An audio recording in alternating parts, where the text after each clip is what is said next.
আসসালামু আলাইকুম। Technique easy এডুকেশনের পক্ষ থেকে নবম দশম শ্রেণীর শিক্ষার্থীদের জানাচ্ছি শুভেচ্ছা। আজকের পর্বে আমরা চট্টগ্রাম বোর্ড 2020-এ আসা একটা সৃজনশীল নিয়ে তোমাদের সাথে আলোচনা করব। কি বলছে দেখো তো, উদ্দীপকে দুইটা চিত্র দিয়ে দেওয়া আছে। চিত্র 1 যেখানে দেখো 30 ডিগ্রি কোণে একটা আলোক রশ্মি আপতিত হচ্ছে, তাই না? ঠিক করে দেখো তো অ্যারো চিহ্নটা কোন দিকে? অ্যারো চিহ্ন এই দিকে, তার মানে আলোটা হচ্ছে এই দিকে যাচ্ছে, তাই না? এই যে অ্যারো চিহ্ন মাথা এইদিকে, তার মানে আলোক রশ্মিটা এই দিকে যাচ্ছে এবং এই দিক থেকে এদিকে। তাহলে 30 ডিগ্রিতে এটা হচ্ছে আপতিত হইল। এই জায়গাটাকে আমরা কি বলি? বিভেদ তল বলি। আর এটা হচ্ছে অভিলম্ব।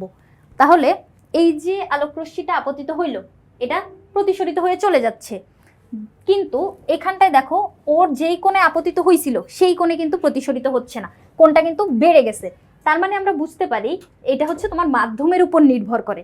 আমরা জানি যখন হালকা মাধ্যম থেকে ঘন মাধ্যম থেকে হালকা মাধ্যমে যায় তখন আলোক রশ্মিটা অভিলম্ব থেকে দূরে চলে যায়, এবং যখন হালকা থেকে ঘন, মানে কনসেপ্টটা হচ্ছে এরকম। তুমি এই জায়গাটা মনে রাখো যে হালকা থেকে ঘন, হালকা থেকে যখন ঘনতে যাবে তখন কি হবে? অভিলম্বের কাছে চলে আসবে, অভিলম্বের কাছে। আর এখানে যখন ঘটনাটা ঘটবে ঘন থেকে হালকা, তখন হচ্ছে দূরে চলে যাবে। এরকম হচ্ছে জিনিসটা।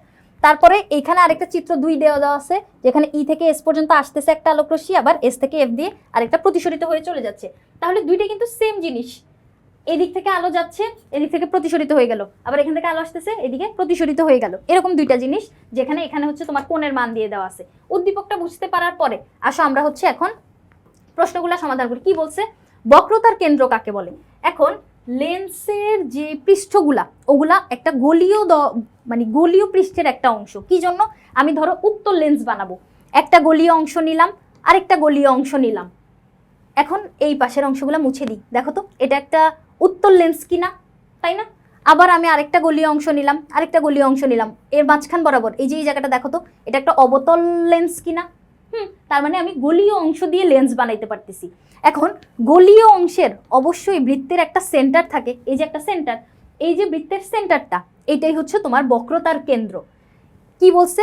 লেন্সের পৃষ্ঠসমূহ, এই যে ওর পৃষ্ঠসমূহ অবশ্যই দুইটা গলীয় দর্পণের অংশ। এই যে এখান থেকে তোমার মানে বৃত্তের এই পর্যন্ত, মানে সেন্টার থেকে এই পর্যন্ত ব্যাসার্ধটুকু, এগুলো আমরা কেন্দ্র থেকে হিসাব করি না সব কিছু? তাহলে কেন্দ্র দিয়েই তো আমাদের বৃত্তটা গঠিত হবে। একটা বৃত্ত তো কখনো তুমি আঁকতে পারবে না যদি তোমার সেন্টার না থাকে। তাহলে এই যে পৃষ্ঠসমূহ, যে গোলকের অংশ, তার যে কেন্দ্রটা, এই যে গোলকের যে কেন্দ্রটা, এই গোলকের কেন্দ্রটাই হচ্ছে আমার বক্রতার কেন্দ্র। এরপরে পড়ার সময় পর্যাপ্ত আলো প্রয়োজন কেন? আলো না থাকলে আমরা কোনো কিছু দেখতে পারতাম না। কি জন্য? আমরা কোনো কিছু তখনই দেখতে পাই যখন ওই জায়গাটায় আলো পড়ে রিফ্লেক্ট হয়ে আমার চোখে আসে, তখন আমি ওটাকে দেখি। আবার চোখে আসলেও হবে না, চোখের রেটিনার উপরে আসতে হবে, তখন তুমি ওই বস্তুটাকে দেখতে পাবা। তাহলে তুমি ধরো বইয়ের পড়াটা দেখতে চাচ্ছ, বইয়ের পড়ার উপরে আলো এসে পড়া লাগবে, তারপরে ওই আলোটা যখন তোমার চোখের রেটিনায় যায় পড়বে, তখন তুমি ওই জিনিসটা বা পড়াটাকে দেখতে পারতেছো। তাহলে পর্যাপ্ত আলো যদি না থাকে সেক্ষেত্রে তুমি শুধু পড়া কেন, কোনো কিছুই দেখতে পাবা না। তাহলে কোনো কিছু স্পষ্টভাবে দেখার জন্য আলো অপরিহার্য। কোনো বস্তুর উপর পড়া আলো প্রতিফলিত হয়ে আমাদের চোখে প্রবেশ করে। তাহলে এটা একটা বস্তু, কেমন? এখানে আলো এসে পড়তেছে, এই যে আলো এসে পড়তেছে, এই আলোটা এই বস্তুটা যদি শোষণ করে নিত, মানে যদি কালো বস্তু হইতো তাহলে কিন্তু শোষণ করে ফেলতো, তুমি আর দেখতে পারতা না। কিন্তু আমাদের কি করতে হবে? আলোটাকে এভাবে রিফ্লেক্ট করতে হবে। রিফ্লেক্ট করে এই জায়গাটায় ধরো তোমার চোখ, হ্যাঁ, চোখের উপর এসে যখন পড়বে তখন তুমি ওই বস্তুটাকে দেখতে পাবা। তাহলে এই জন্য অবশ্যই তোমার পর্যাপ্ত আলো প্রয়োজন। বইয়ের উপরে ধরো এটা হচ্ছে বই, বইয়ের উপরে যখন পর্যাপ্ত আলো পড়তেছে তখন তুমি ওই পড়াগুলা দেখতে পারতেছো। তাহলে পড়ার সময় আমাদের অবশ্যই পর্যাপ্ত আলো প্রয়োজন, এটা আমরা বলতে পারি। শুধু পড়া না বলে যদি এখানে যদি বলতো কোনো কিছু দেখার জন্য, সেম কথা।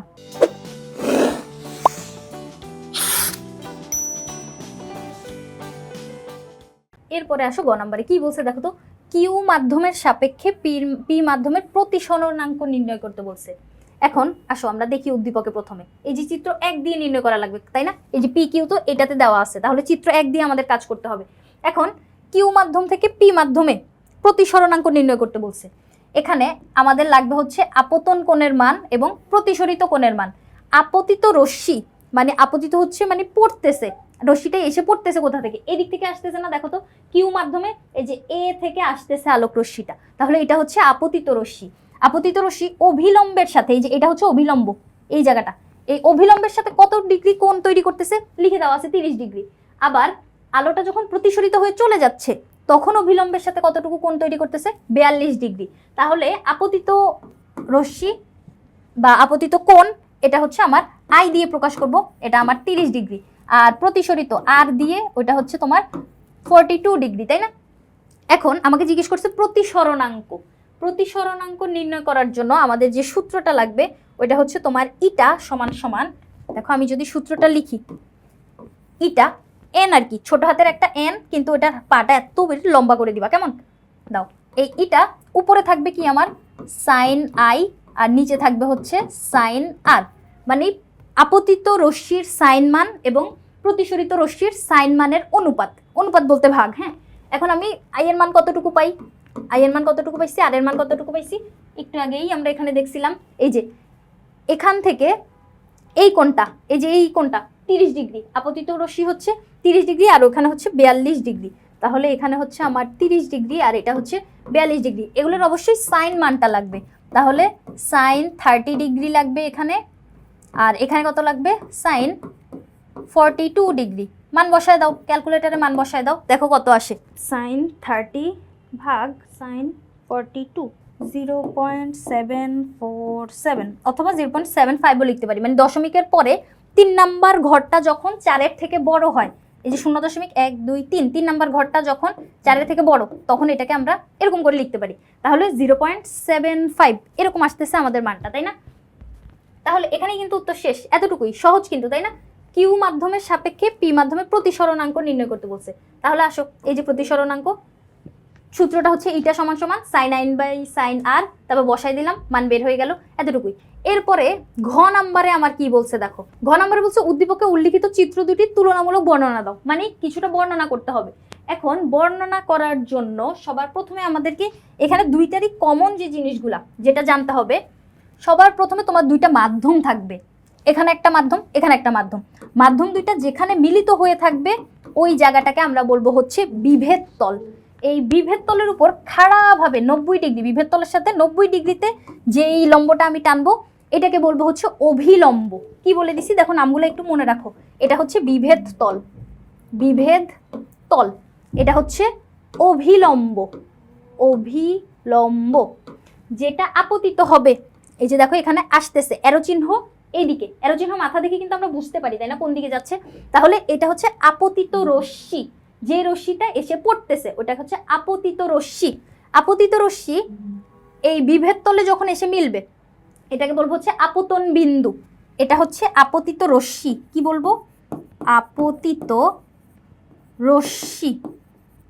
আপতিত রশ্মি অভিলম্বের সাথে যে কোণটা তৈরি করবে এটাকে বলবো হচ্ছে আপতন কোণ। এই কোণটাকে কি বলবো? আপতন কোণ। এরপরে এই যে চলে গেল, এটা হচ্ছে আমার প্রতিসরিত রশ্মি, প্রতিসরিত রশ্মি। এই প্রতিসরিত রশ্মি অভিলম্বের সাথে যে কোণটা তৈরি করতেছে এটাকে আমি বলবো হচ্ছে প্রতিসরণ কোণ, প্রতিসরণ কোণ। এরপরে যে বিন্দুতে এসে মানে পড়লো, আপতিত রশ্মিটা যে বিন্দুতে এসে পড়লো যেখান থেকে আবার প্রতিফলিত হয়ে চলে যাচ্ছে এটা হচ্ছে আপতন বিন্দু, আপতন বিন্দু। এই কথাগুলো এগুলোই। এখন প্রশ্নে দেখো এই জায়গাগুলোর কতগুলো নাম দিয়ে দেওয়া আছে, এক্স, এক্স প্রাইম, এ প্রাইম, এই জায়গাগুলো এখানে আমি দিই। দেখো কি কি দেওয়া আছে আমার এখানে হচ্ছে এক্স প্রাইম, এক্স, এটা হচ্ছে এ প্রাইম, তারপরে এন প্রাইম, তাই না, এরকম দেওয়া আছে না? এই যে এই জায়গাগুলো, এইগুলো শুধু নাম বলে বলে বর্ণনা করতে হবে। এন, নিচে হচ্ছে এন প্রাইম, ও এক্স প্রাইম এখানে ছিল, তাই না? এই যে এরকম জিনিসপাতিগুলো তুমি শুধু বর্ণনা করে দিবা যে এখান থেকে এখান পর্যন্ত হচ্ছে আমার মানে এক্স থেকে এক্স প্রাইম এটা হচ্ছে আমার বিভেদ তল, এন থেকে এন প্রাইম এটা হচ্ছে আমার অভিলম্ব, এ থেকে যাচ্ছে আলোক রশ্মিটা, এখানে যদি মিলিত বিন্দুতে আমি ও ধরি, এ থেকে ও পর্যন্ত হচ্ছে আমার আপতিত রশ্মি, তারপরে আপতন কোণ হচ্ছে 30 ডিগ্রি, ও থেকে এ প্রাইম পর্যন্ত হচ্ছে আমার প্রতিসরিত রশ্মি, প্রতিসরণ কোণ হচ্ছে 42 ডিগ্রি। পি একটা মাধ্যম, কিউ একটা মাধ্যম। এখন আমি কিভাবে বুঝবো কোন মাধ্যমটা কি রকম? দেখো একটা আলোক রশ্মি যাচ্ছে, ওর এই দিকে বরাবর চলে যাওয়ার কথা না, কিন্তু ও কি করলো আর একটু দূরে সরে গেল। দূরে যখন সরে যাবে তখন তুমি বুঝতে পারবে এটা হচ্ছে হালকা মাধ্যম আর এটা হচ্ছে ঘন মাধ্যম।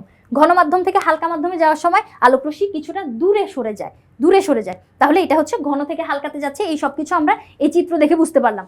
এরপরে এখানেও সেম, কি কি আছে? এম আর এম প্রাইম হচ্ছে তোমার বিভেদ তল, আর আর প্রাইম হচ্ছে অভিলম্ব, ই এস হচ্ছে আপতিত রশ্মি, এটা হচ্ছে আপতিত কোণ, তারপরে এস আর এফ হচ্ছে তোমার প্রতিসরিত রশ্মি, মাঝখানে হচ্ছে তোমার প্রতিসরণ কোণ। সবকিছু তুমি জানতে পারলা। এখানে আবার কি হইলো, এই আলোক রশ্মিটা এই দিকে যাওয়ার কথা কিন্তু সে অভিলম্বের কাছে চলে আসছে, তার মানে কি এটা হচ্ছে হালকা থেকে ঘনতে আসছে। এই যে হালকা থেকে ঘনতে যখন আসবে তখন অভিলম্বের কাছে চলে আসবে। এই বর্ণনাগুলো আমরা এই দুইটা চিত্র দেখে দিতে পারতেছি, তাই না? এই কথাবার্তাগুলোই হচ্ছে তুমি দুইটা প্যারা করে লিখবা, একটা প্যারায় ওর বর্ণনা দিবা আর একটা প্যারায় ওর বর্ণনা দিবা, তাহলে সহজ কিন্তু কথাবার্তাগুলো, তাই না? একদম পানির মতো সহজ। আমি যে কথাগুলো বললাম ওগুলোই সুন্দর করে সাজিয়ে লিখে দিবা। আশা করি বুঝাইতে পারছি। পরবর্তী পর্ব দেখার আমন্ত্রণ রইল। ধন্যবাদ সবাইকে।